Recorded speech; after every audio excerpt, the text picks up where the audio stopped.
So do you ever wonder why it is that when you're looking at a heavy haul or specialized truck, generally that truck that driver's driving is a Peterbilt or a Kenworth? Stick around. I'm gonna do my best to answer that question for you.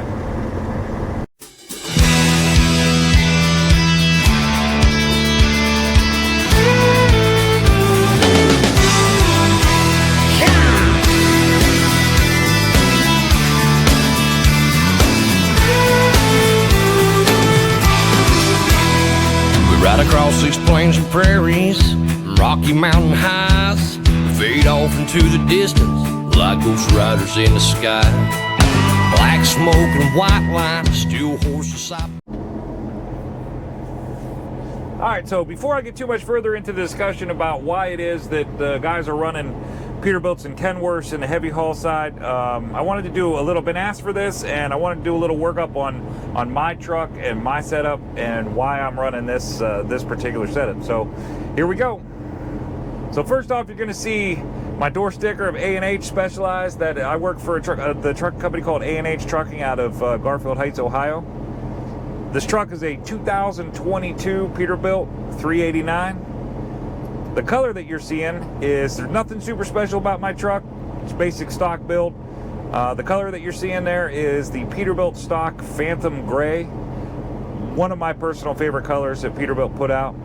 Fuel tanks running 150 gallons on one side, 125 on the other with the DEF system. I got the step boxes on the rear. Tandem axle truck. My trailer is a 2020 Fontaine 40-ton RGN, manual RGN. By manual, there's no hydraulics to it. You have to unhook it, rehook it by using the truck. This trailer with a 40-ton setup, it'll take 40-ton.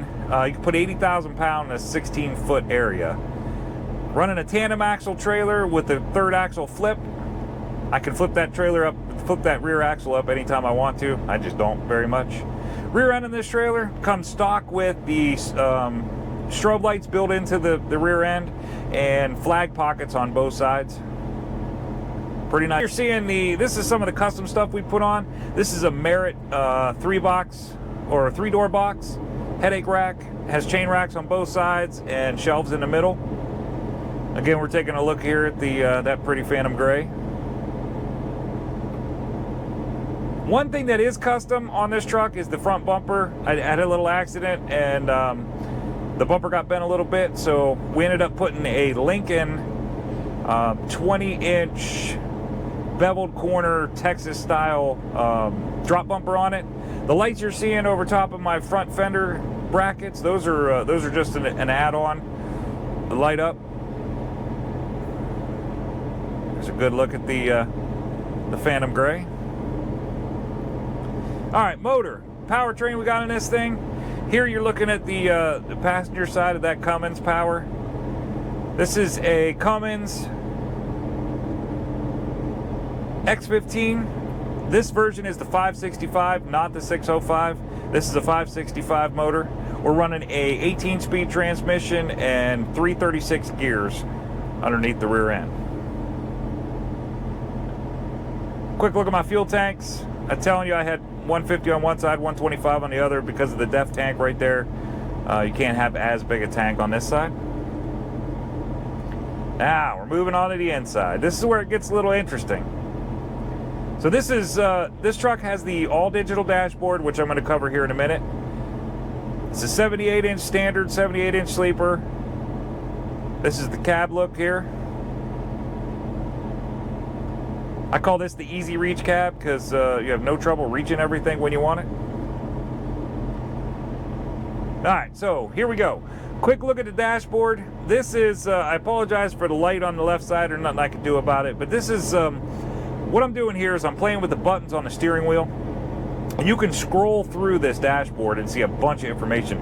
You can specifically design your dashboard to look however you want it to. If you want to see all of this information that you're seeing right now, you can. If not, you could scroll through it and change what you see and what you don't see, if there's certain gauges. This here, I hit the enter button and now I'm into the truck's computer system, and it'll allow me to see, to go through, and as I scroll up here, Those are all the system checks for all the systems in the truck. All the little green check marks on the right-hand side of those, that means that everything is okay with that system. It's real obvious. There'll be a red X there if there's something wrong with one of those systems. Now here I'm just scrolling through the dashboard, seeing the different things that you can see. I think I jump into truck information here in a second. You can change the language that comes on your dashboard. Here's the truck information right here. This tells you everything you need to know about this truck. Every bit of information is right here on the dashboard. You can just pull it up, start scrolling through it, and look for it. Engine type, chassis, the brake systems, transmission, it's all right there. There we go. Now I'm playing around with the side button, and I'm changing the view of what you, if you want to see what you, if you don't want to see certain gauges, you don't have to. If you want to see them, you can. But you can scroll through and change this dashboard to fit what it is that you want to see. I generally just run with everything open so I can see it all.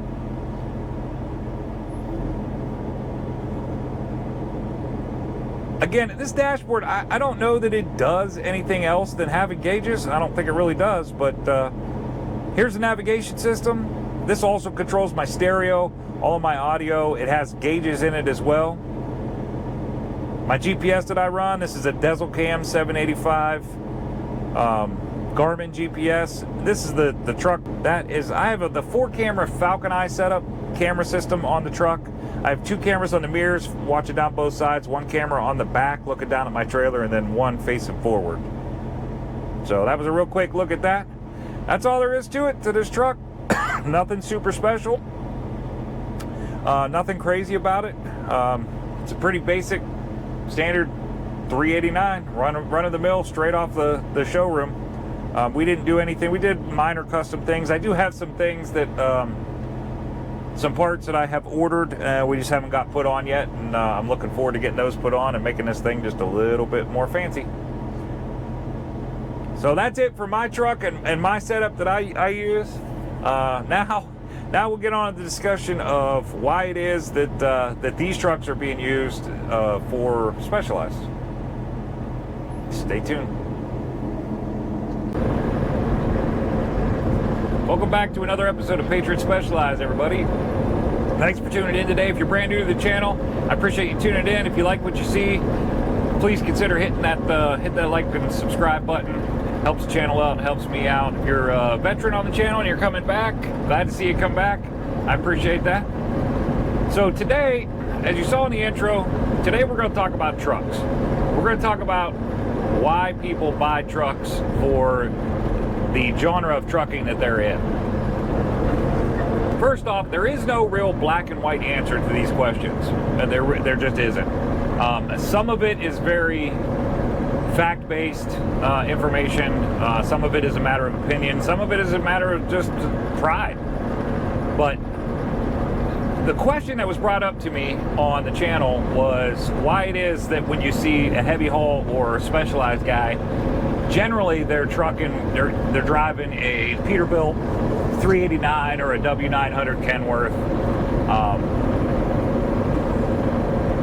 There's a lot that goes into making those decisions, and there's a lot that goes into why, but it all boils down to one thing, and we're going to get to that. First off, let's talk about the other types of trucks. You got your Freightliners, your Volvos, your Macs, Internationals. These are all trucks that are, for the most part, these trucks are being mass produced by large fleet companies. The companies that produce International, Freightliner, they're looking for those big contracts for the big carriers that will, when they order a truck, they order 50 or 60 or 100 of them. What they do when they build those things, they build those trucks to be fuel efficient, lightweight, economy trucks that the carrier is going to get longevity out of, as well as a good dollar value. So they don't necessarily consider, those companies are looking for the biggest bang for the buck, largest contract to fill, those generally aren't the specialized or heavy haul guys. So the answer, or what the answer that I have kind of come up with throughout the people that I've talked to and the information I've looked up is these trucks are just made for fuel economy. Those trucks are just made for fuel economy, to do basic usages, run long term, run long miles. They got low gearing to incorporate fuel mileage into it. Those trucks are, they're just not designed on a mass-produced basis to do what heavy haul does. Now, that being said, you absolutely can get one of those trucks to do what we do, and there's no reason why you can't use that truck. The only reason that you might not want to use it long term is it's just not going to hold up. Like, those trucks aren't designed to do what we're doing, so they're not going to last as long in the market of everyday abuse that the truck is going to take. Also, I mean, motors are motors. You can get the same horsepower, you can get the same gearing, you can get the same transmissions in just about any truck these days.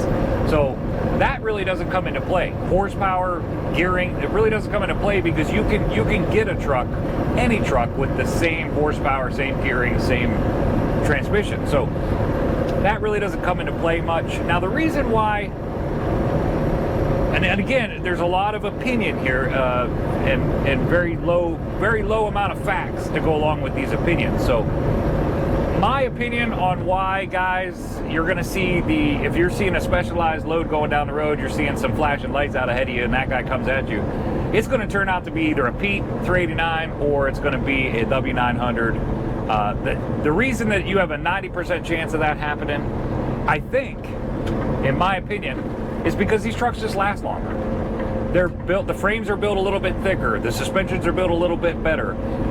Everything about the Peterbilt and Kenworth truck is built to have longevity. I mean, you see these trucks are on the road. You see Peterbilt 389s and W900s that are 20, 25, 30 years old, still on the road, still pulling freight, still doing their job.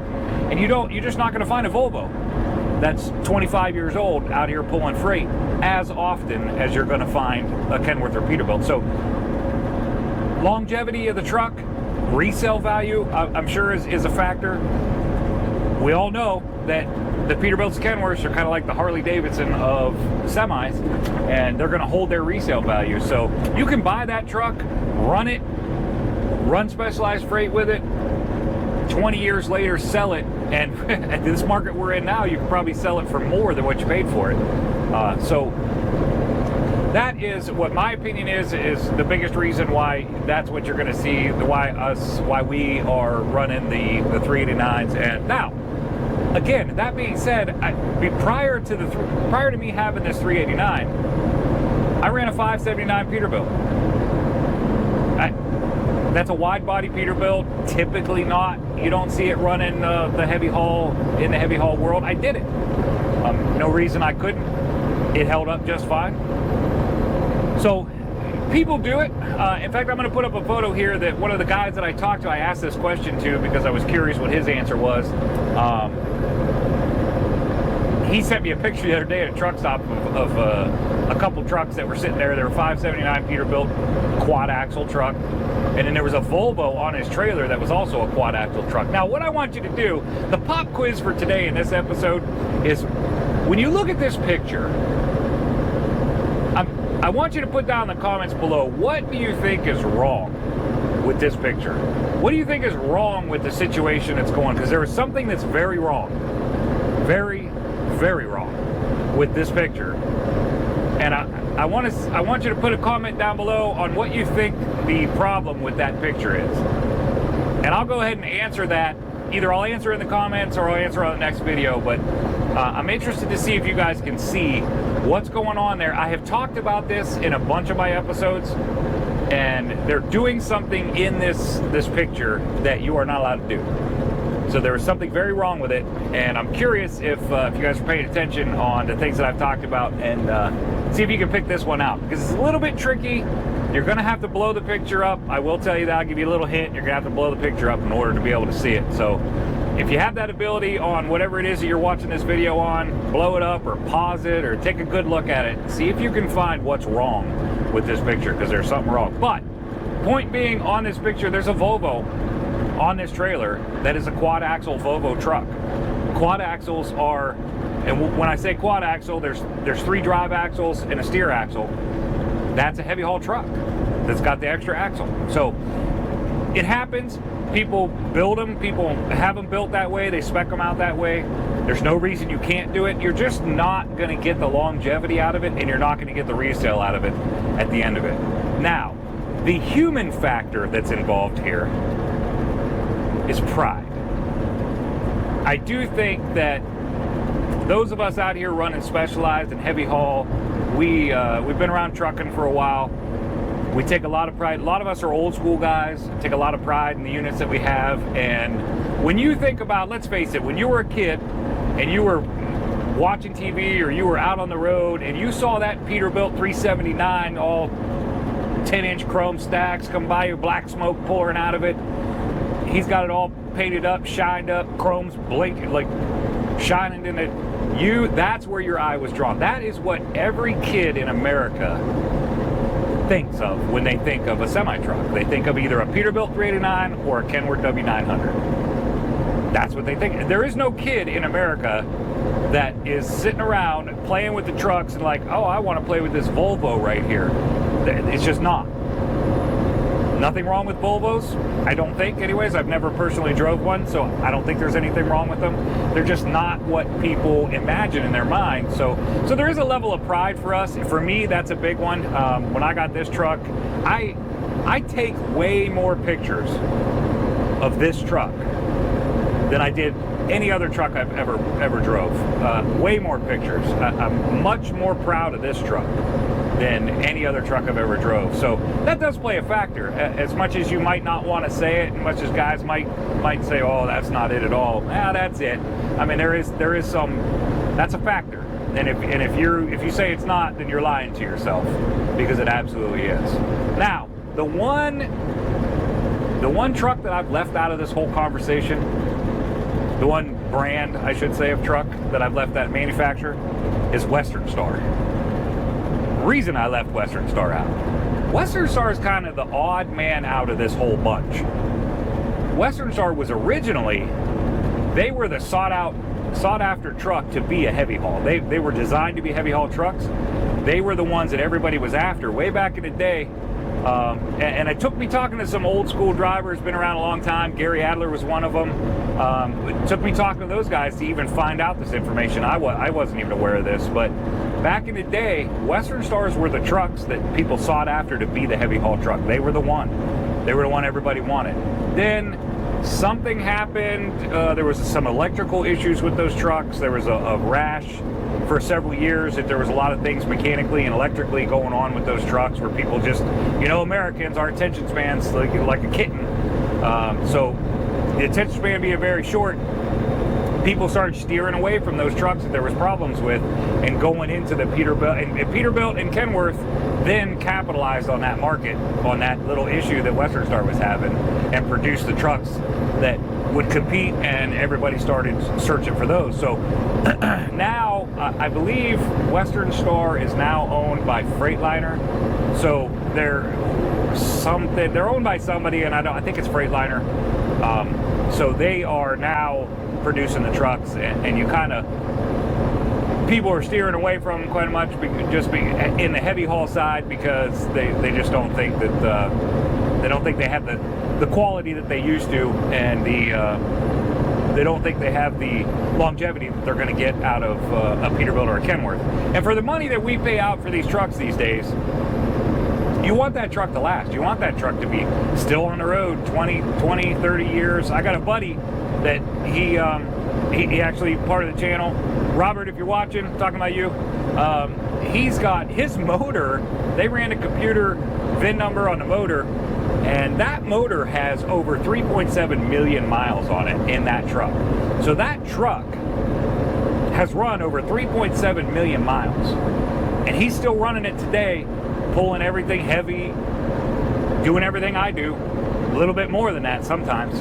So that is huge. Like, that's some longevity right there, that truck has held up that long, and that motor's held up that long. I don't know how many times, I'm sure it's been rebuilt a couple times.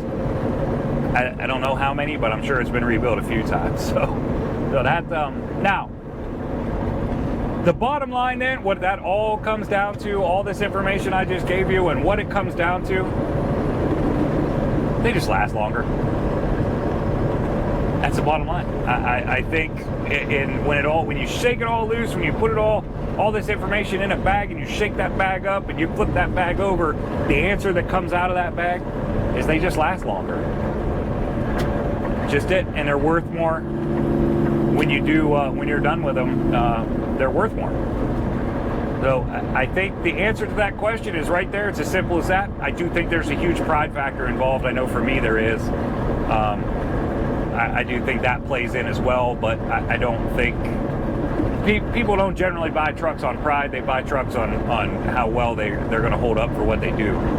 So there's your answer to that question. I hope I got it exactly where you wanted it, and I hope it makes sense to you. If not, feel free to comment below, and I'll see if I can get you the answer you need. But also, take a look at that picture again.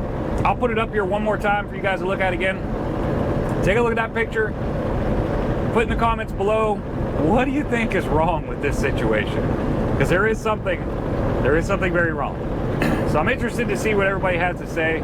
I appreciate you guys tuning in to the channel. I really do. If you like the channel, and do me a favor, help me out. Maybe promote it a little bit on your Facebook page or your TikTok or whatever it is that you use on your personal. Give me a little promotion. I appreciate that. I really do. Channel's not growing quite as fast as I thought it would, but it's definitely chugging along forward, and I appreciate everybody that watches and everybody subscribes. So I look forward to seeing everybody's comments on what they think is wrong with that picture. So I'll almost up here. Me personally, today it's Friday. Happy Friday, everybody. Saw in my last video that I ended up not loading. I was chasing down those two trucks, and we ended up not finding them. Well, not being in a place where we could find them, and I ended up bouncing. I'm deadheading up to New Philadelphia, Ohio to load, and I am about 25 minutes out of New Philadelphia right now. I'm going to get this truck chassis loaded up. Don't think I'm going to bother filming. You guys have seen 2 or 3, 4 or 5 of these things already. So same exact truck. So I don't think I'm going to bother filming while I'm there. I'm just going to kind of get in and get out and get home. But I hope everybody enjoys their weekend. Again, thanks for tuning in. Looking forward to seeing everybody's comments down below. Have a great day. We'll see you on the next one.